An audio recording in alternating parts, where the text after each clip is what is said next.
সামনের দিক দিয়ে না দেখে খালিস না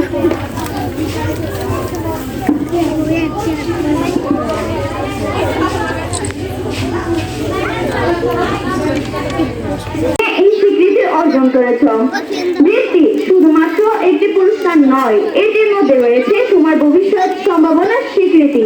তুমি তোমার পেশাদার ক্যারিয়ারে এগিয়ে যাওয়ার সাথে সাথে তুমি যেন শ্রেষ্ঠত্বের জন্য প্রচেষ্টা চালিয়ে যেতে পারো, সীমানা ঠেলে দিতে পারো এবং সমাজে অর্থপূর্ণ ভূমিকা রাখতে পারো। অভিভাবক এবং শিক্ষকদের কাছ থেকে পাওয়া দিক নির্দেশনা, সমর্থন এবং উৎসাহ এই প্রতিভাবান ব্যক্তির ভবিষ্যৎ গঠনে গুরুত্বপূর্ণ ভূমিকা পালন করে। আজকে আমরা এখানে জড়ো হয়েছি, আসুন সবাই মনে রাখি যে প্রতিটি সাফল্য performance.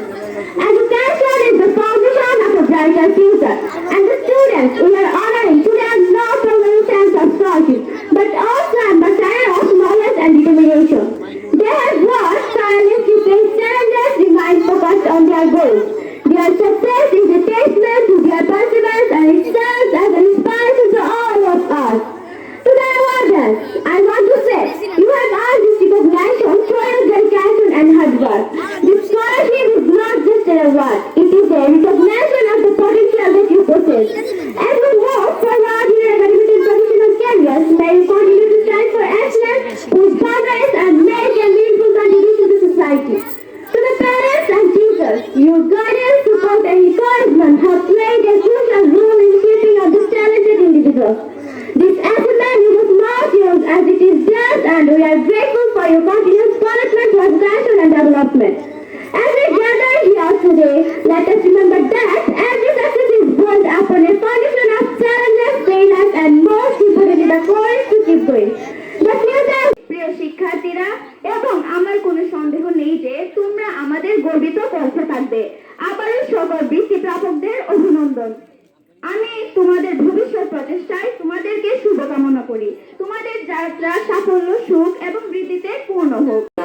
এবং উপস্থিত মঞ্চে সবাইকে আমার সালাম, আসসালামু আলাইকুম। এবং এই উক্ত প্রতিষ্ঠানে যত সহকারী শিক্ষক আছেন সবাইকে আমার সালাম, আসসালামু আলাইকুম। এবং আমার সামনে প্রান্তীয় শিক্ষার্থী, তোমাদের প্রতি আমার লাল গোলাপের শুভেচ্ছা এবং উজ্জ্বল ভবিষ্যতের কামনা। আমি আজকে থেকে অনেক বছর আগে বিদায় নিয়েছি। তো আমার জীবনে সর্বপ্রথম কর্মসংস্থান ছিল ওই প্রতিষ্ঠান। কারণ আমাদের একটি আশা ছিল কাশিমনগর আদর্শ বালিকা বিদ্যালয় দশম শ্রেণী পর্যন্ত একটু রূপান্তর হবে। আমরা দশম শ্রেণী পর্যন্ত স্কুলটি প্রতিষ্ঠিত করতে পেরেছি এবং প্রতিষ্ঠিত করতে পেরায় আল্লাহর কাছে আমরা কৃতজ্ঞতা প্রকাশ করি এবং আল্লাহ যেন আমাদেরকে সেই তৌফিক দান করেছেন, সেই জন্য আল্লাহর কাছে আমরা কৃতজ্ঞতা প্রকাশ করি। আল্লাহ আমাদেরকে তৌফিক দিয়েছেন। আমরা মানুষের এবং বাচ্চাদের সম্মানিত সভাপতি এবং আমার ছোট ভাই রুহুল আমিন, উপস্থিত আছেন আমার বন্ধু ভরা সরকারি প্রাথমিক বিদ্যালয়ের প্রধান শিক্ষক জনাব শামসুর রহমান সাহেব, উপস্থিত আছেন আমার আরেকজন বন্ধু এই